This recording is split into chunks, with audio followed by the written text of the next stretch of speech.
जय हिंद। आज मैं आप लोगों को कैलेंडर समझाता हूँ कि आखिर में कोई भी वर्ष का जो कैलेंडर होता है उस कैलेंडर का पुनः दोबारा कब प्रयोग किया जाता है।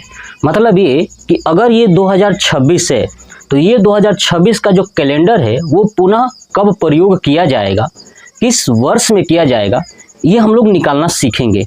यानी हम ये भी जानेंगे कि जो 2026 का कैलेंडर है ये सेम कैलेंडर पीछे कौन से वर्ष का है। ठीक है, तो चलिए इसको समझते हैं कि आखिर में ये कैलेंडर कैसे निकाला जाता है, कि कैलेंडर दोबारा कैसे प्रयोग किया जाएगा। उसके लिए आपको सिर्फ 3 बातें याद रखनी है ना। पहली बात ये कि अगर जैसे ये 2026 चल रहा है तो आप नोटिस करोगे कि 2026 लास्ट में क्या है, अंक है 2 और 6। लेकिन कोई ऐसा भी तो हो सकता है ना जिसके लास्ट में 00 हो, मतलब कि 2000 ईस्वी में लास्ट में 00 है। तो 2 तरह के ईयर्स होते हैं, एक वो ईयर्स जिसके लास्ट में 00 हो और एक वो जिसके लास्ट में डबल अंक हो या 10 हो। बात क्लियर हो गई ना, समझ में आ रहा है। तो अब ये जो ईयर होते हैं, देखिए जिनके लास्ट में 2 0 होते हैं उस वर्ष को बोलते हैं शताब्दी वर्ष। क्या बोलते हैं? शताब्दी वर्ष। ये पॉइंट्स याद रखिएगा, शताब्दी वर्ष। ठीक है, चलिए तो आपको क्या याद रखना है कि अगर शताब्दी वर्ष होगा, ध्यान रखिए, पहले सुनिए, शताब्दी वर्ष होगा, ठीक है, तो उस वर्ष में 400 से भाग करेंगे। किससे भाग करेंगे? 400 से भाग करेंगे और शेष को देखेंगे। किसको देखेंगे? शेष को देखना है आपको कि शेष कितना बचा हुआ है। ठीक है, चलिए अगर शताब्दी वर्ष नहीं है तो आप याद रखिएगा उसके लास्ट के 2 अंक में, लास्ट 2 डिजिट में, लास्ट के 2 डिजिट में आपको भाग करना है 4 से, और 4 से भाग करोगे तो आपको फिर से शेष देखना है। किसको देखना है? शेष को देखना है। ये बात समझ में आ गया। अगर शताब्दी वर्ष होगा तो 400 से भाग करना है और शेषफल ज्ञात करना है। अगर शताब्दी वर्ष नहीं है तो लास्ट की 2 डिजिट आपको देखनी है और 4 से भाग करनी है। ये 2 पॉइंट समझ में आ गया। तो ये पहला पॉइंट क्लियर हो गया। चलिए दूसरी बात क्या याद रखनी है?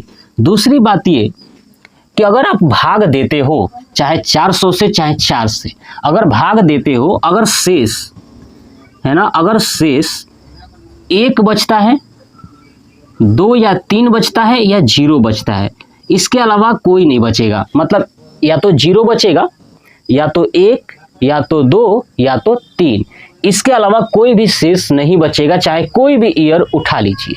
क्लियर ना? चलिए अगर देखिए, अगर शेष 1 बचता है, ठीक है, जिस ईयर में अगर आप भाग करते हो और उस ईयर में अगर शेष 1 बचता है तो उसकी जो ईयर है ना, उस ईयर में याद रखिएगा उसमें आपको जोड़ना है 6 साल। कितना जोड़ना है? 6 साल जोड़ लेना है।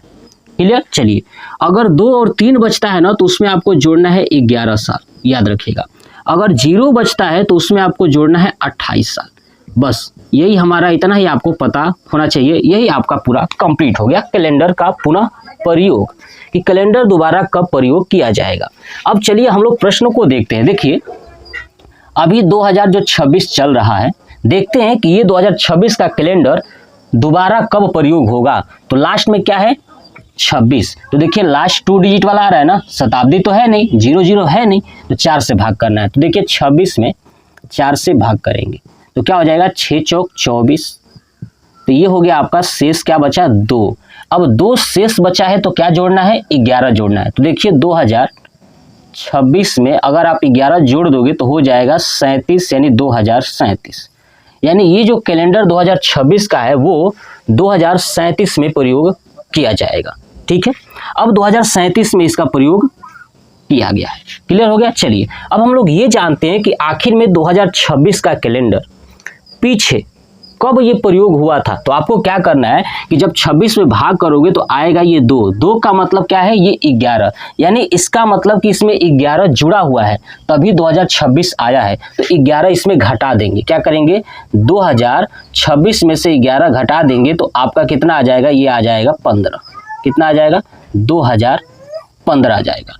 अब आप चेक कर लीजिए एक बार कि क्या सच में है 2015 का कैलेंडर 2026 में यूज हो रहा है। तो चलिए चेक करते हैं।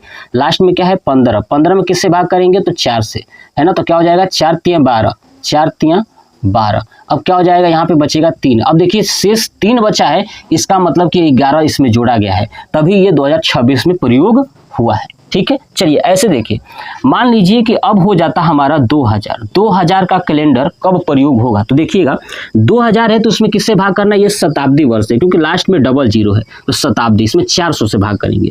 अब 400 से भाग करोगे तो देखिए 400 से भाग करेंगे तो ये पूरा कट जाएगा, 4 5 20, यानी शेष तो बचा ही नहीं। शेष क्या बचा, तो शून्य। क्या बचा यहाँ पे, शून्य। अब शून्य बचा है तो इसको क्या करेंगे, 28 ऐड कर देंगे, यानी 2000 में अगर 28 ऐड करोगे तो 2028, यानी जो ये 2000 का कैलेंडर है वो 2028 में प्रयोग किया जाएगा। किसमें किया जाएगा, 2028 में प्रयोग किया जाएगा। ये बात आपको समझ में आ गया। चलिए आप कमेंट बॉक्स में इस क्वेश्चंस का आंसर दीजिएगा। ठीक है, देखिए क्वेश्चंस क्या है कि 2005 का कैलेंडर पुनः कब प्रयोग किया जाएगा। आप लोग इस प्रश्न का आंसर कमेंट बॉक्स में कमेंट करके बताइएगा। आप इसका स्क्रीनशॉट ले लीजिए। ठीक है, तो बताइएगा जरूर। जय हिंद।